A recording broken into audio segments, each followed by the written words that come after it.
And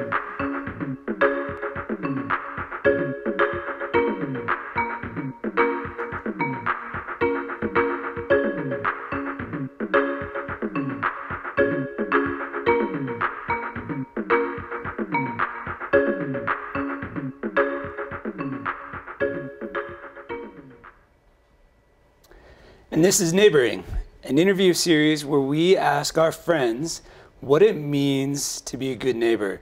We're constantly trying to figure out the different ways and the different communities and the different places where people are interacting, people are trying to be attentional and trying to figure out this question, what does it mean to be a good neighbor? We think it's different than just being a good person. But the only way that we learn is by asking questions and engaging in conversation and trying to learn from each other.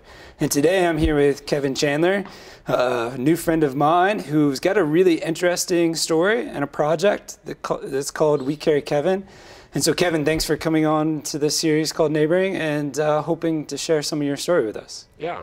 Thanks for having me. Yeah. So Kevan, introduce yourself. Tell us a little bit about yourself. And people are going to see or hear on a podcast, you're with me here in a wheelchair and you have a condition you've had since birth. So introduce yourself. Tell us a little bit about yourself. Sure. So yeah, my name's Kevan Chandler. I'm 32 years old. I've lived in Fort Wayne for about 4 years, and I have a disease called spinal muscular atrophy, which basically means that the message from my brain to my spinal cord kind of gets messed up along the way, and so it causes my muscles to atrophy over time. And you recently, in the last few years, moved to Fort Wayne from another community, correct? Yeah, I moved here from North Carolina, where I grew up, and just came up here because I wanted something different, and knew a lot of people here, and was excited to be part of the community.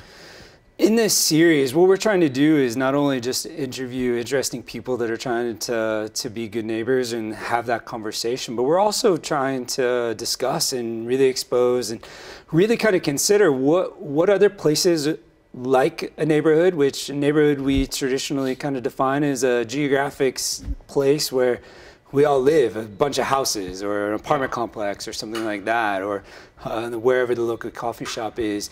But we're curious to know, are there other communities, or whether that's a workplace or a coffee shop, or within different people that are experiencing what it means to be in a neighborhood. And to start, I'm curious, with your circumstances and the way that you've been cared for, being in a wheelchair, you need quite a bit of care. Can you educate us on the way the system typically works for somebody that's living with a lifelong disability that needs some help? Tell us how folks typically kind of manage that environment. Yeah, it's kind of different for each disability and each individual and what they need. For me in particular, I basically, once I'm in my wheelchair, I'm good to go, but there's a lot of time in life where you're not in your wheelchair, so I need help with using the restroom and getting up in the morning, going to bed at night, turning over in bed, stuff like that, and then help with getting food prepared and being driven somewhere, all sorts of things. And so what my schedule looks like and having people help out is having someone come in the morning to get me up and ready for the day, and then at night have someone else come in to do that, and they usually stay over to help throughout the night. And then throughout the day, just I have friends around who are willing to help out if I need anything. The cool thing is, for a lot of people, that means hiring nurses or going through a government agency to get help. But for me, it's been really neat because when I moved to Fort Wayne, I really felt a conviction to try and develop that support network without the help of the government, and just have people volunteering and helping out. And I realized pretty quickly that meant that people that were helping out needed to not be overwhelmed. And so we just kind of grew this group of guys that would help out. and it started with 2 or 3 and then got to be more and more, and now we have, between guys that help out at night and in the morning and guys that help out throughout the day, there's probably about 20 throughout town that just pitch in here and there. And you know, someone will get me up once a week or stay over once or twice a week. And it's really cool because it allows for people to be involved and to help out without it taking over their lives. And it also allows us to have a relationship and a friendship outside of just what I need. Yeah. And so that's been a really enriching and great experience. Yeah, it's pretty radical the way that you've kind of approached this, right? Like majority, at least from my experience, which you know, we work with a lot of different folks in NeighborLink, and we see it, and we're used to the home health care, the assisted kind of process where we hire, where there's a transactional nature with that. And I'm sure there are a lot of other families and a lot of other individuals that are, you know, taking your approach, but it's not very common, is it? Right. It's not very common, and I understand why. That there are a lot of needs, Yeah. and a lot of personal needs that people would just feel more comfortable Yeah. having a professional do, and sometimes that's just the case, and it depends again on what people need, but. Yeah, it's a pretty rare experience to just have people volunteering, and not only that, but them just being your friends, not being actually like trained professionals. Yeah. So. Yeah, I wanted to get to that because you've essentially created your own neighborhood around yourself. Like you've tapped into 20 individuals that have all decided to come alongside you and help, and not because there's an economic initiative or there's a transaction or you know your circumstance, but it's because you've befriended them and you've gotten to know them and they care for you and you've built this community. Talk to us about like how did you go about that? Like how has that process been? What have you learned in that process? Because that's hard work, right? Yeah. It's what have I learned is that it's not about me. A lot of times it's about the relationship. You know, I think almost all of them have been situations where it's a friend that I've known for a while, and then a need arises, and they say, "Oh yeah, I'll jump in and help out with that." Very rarely has it been, "Hey, I need someone to help. Can we find somebody?" You know, and that has happened. And even when that happens, it's like a friend of a friend, and they say, "Hey, I've got this buddy you should hang out with," you know, and so it's all about.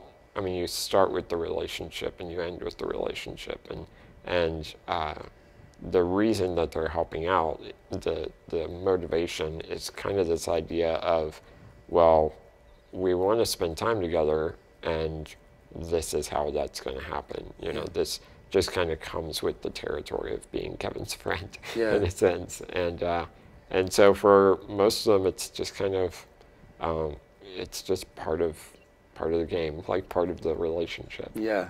Which is really cool because also what that does is as we interact, whether they're helping me or we're just out doing stuff, we just build on our relationship. We have these great conversations because we have had this kind of vulnerable experience together of them helping me in this kind of intimate setting. And so that definitely breaks down barriers and walls, and so as we interact in everyday life, we can be honest with each other and be real. And I really get to have these awesome, deep conversations and relationships with probably more people than than it's typical for a person. You know, usually we have 1 or 2 people that we're really close to, and this I get to have a lot more, which is awesome. Yeah.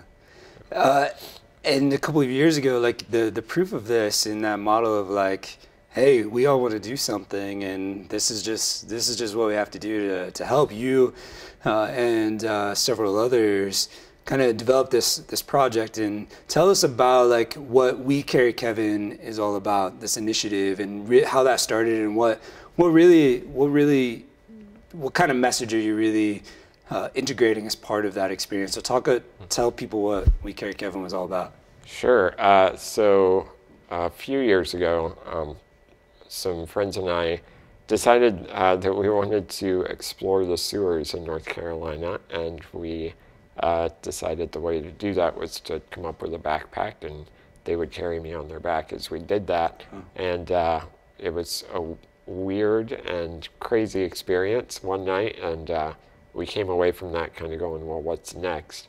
And so 2 years ago, we decided we were going to go to Europe and essentially do the same thing, but for 3 weeks above ground. And we just explored France and England and Ireland. We knew going in that the things we wanted to do were not wheelchair accessible, but we as a group wanted to do this. We wanted to go to these places and be part of the experiences that were there, and the events and everything. And so we kind of developed a better backpack, and that would last for 3 weeks. And we got this group together and said, hey, we're going to leave my wheelchair at the airport in Atlanta and fly to Europe. And no safety net, no nothing. We're just going to see what happens. And so through that process, a lot of people wrote to us and contacted us and said, where'd you get this backpack? Where'd you get these friends? How are you pulling off this trip? And that's when we realized, coming back from the trip, that we needed to respond to that properly. And that was through a nonprofit. And so that's kind of what we're doing now. We're working on, we're doing a lot of speaking. We're working on developing ways to be creative with accessibility, and really work with other people who are doing their own thing of being creative with accessibility. Sure. And just promoting that idea of, hey, let's think outside the box, let's work together as people, and both able-bodied and disabled, realizing that it takes effort on both sides to make the world more accessible. So you guys literally backpacked through Europe, like this age-old, like the quintessential rite of passage, life transition. Yeah. You're all gonna go and decided to do that, and yeah, we got some challenges, but nothing that can't be overcome. Right. Because of friendship and willingness to have a shared experience, which is universal, right? Yeah. So you did that experience, you shared that experience, walked away with, a really cool experience, I'm sure. Mm-hmm. And now you've been invited into sharing this story. Give us like the quick synopsis. Like, what do you as a team of friends hope that individuals like myself or the greater community that have concerns about the disability community are not really sure about how to even address it? What do you want us to, what would be helpful for us to know? Oh, it's tough. Where do we start? No, and I would say that is something that, again, both parties need to come to understand, that we both have a lot to learn, both able-bodied and disabled. But yeah, I would say the biggest thing that it is effort on both sides. It takes intentionality, and it takes humility. It takes humility for someone with a disability to ask for help, and it takes humility for someone who can help to step in. But it also takes selflessness on both sides. If someone's being cared for, they need to consider the needs and the heart of the person caring for them. And at the end of the day, whether you're caring for someone or being cared for, you are the last person you need to be worrying about. And so I think that's the biggest thing that we can be learning as a community. And I think if we work on that within ourselves, then we're going to see just a huge change, a kind of a revolution there. I've been really trying to learn a lot in the last couple of years about this idea of vulnerability. From my experience, culturally, vulnerability is often seen as this like weakness or this inefficient or inadequacy, that if I confess that I'm vulnerable in some way, that means that I'm less than in some way. And it minimizes the giftings or the resources or the skills that I do have. And counterculturally, the more that I interact and more that I interact with individuals, at least through NeighborLink, with that have some sort of vulnerability, whether that's economically or physically, they have such gifts to offer in the midst of their vulnerability. Share your experiences on this idea of vulnerability. I mean, you're in it every day. What have you learned about what vulnerability is, and help me learn, Kevin. Well, vulnerability is, I think it's a challenge no matter how long you've been experiencing or delving into it. Just because it does mean that you are putting yourself out there, you're opening yourself up and saying, hey, whoever's in front of me, like, come on in, come into my experience, come into my story, my world. And sometimes that hurts, and sometimes it heals, and sometimes it grows you, and vice versa. You can help others and you can hurt others. But at the end of the day, it's an experience. And I think that it ends up being a rich thing.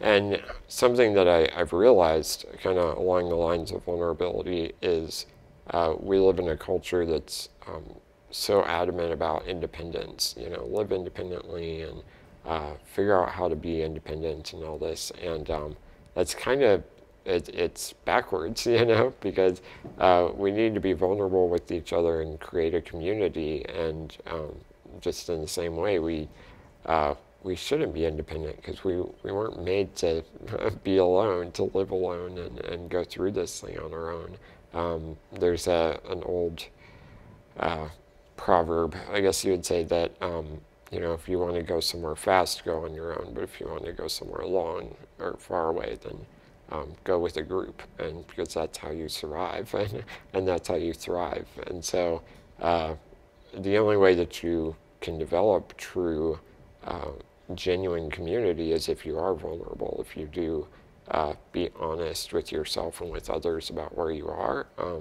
And I think the other thing about vulnerability, kind of like you were saying, is that people hear the word vulnerable and they think, oh, that means I tell everyone what's wrong with me. It's like, no, you just reveal who you are in general, and that means what's wrong with you. It also means what's strong and great about you, and how you can contribute. And as a result, then people see your strengths and weaknesses, and so other people see how they can benefit from you and how they can help you. And so we end up just kind of doing this Lincoln log build, one upon another. Yeah. So. We all have a bit of vulnerability. Yeah. No matter what situation or how resourced, and that vulnerability can shift from day-to-day life situations. But if we're not willing to share our vulnerabilities, it's really hard for somebody else to use their strengths to fill in my weaknesses. Yeah. And that's the beautiful part about relationships, and why it's so necessary to be connected in your community. So talk to me about, like, how is that commitment to vulnerability? Because you're asking for help on a regular basis, but you're also offering in relationship.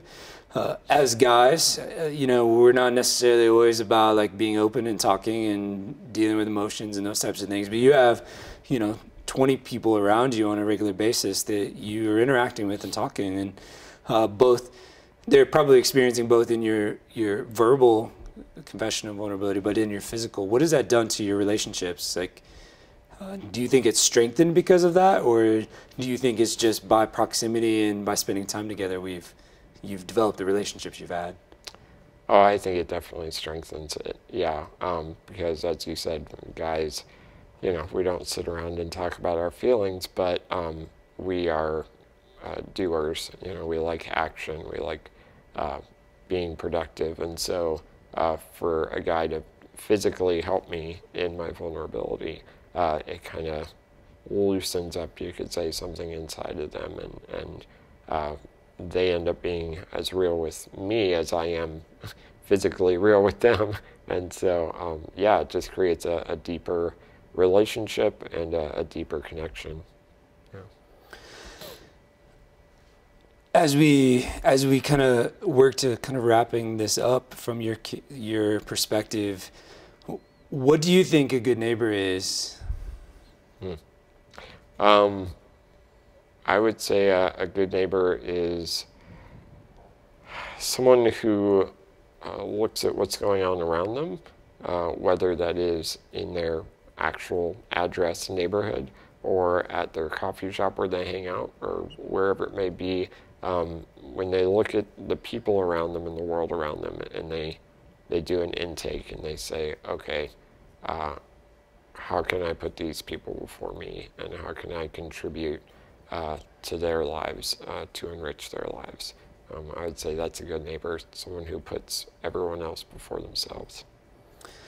As an able-bodied person, trying to do my best at becoming friends with a wide variety of folks, including yourself and a disability, what kind of feedback, or like how can individuals be better neighbors to people of the disability community in general?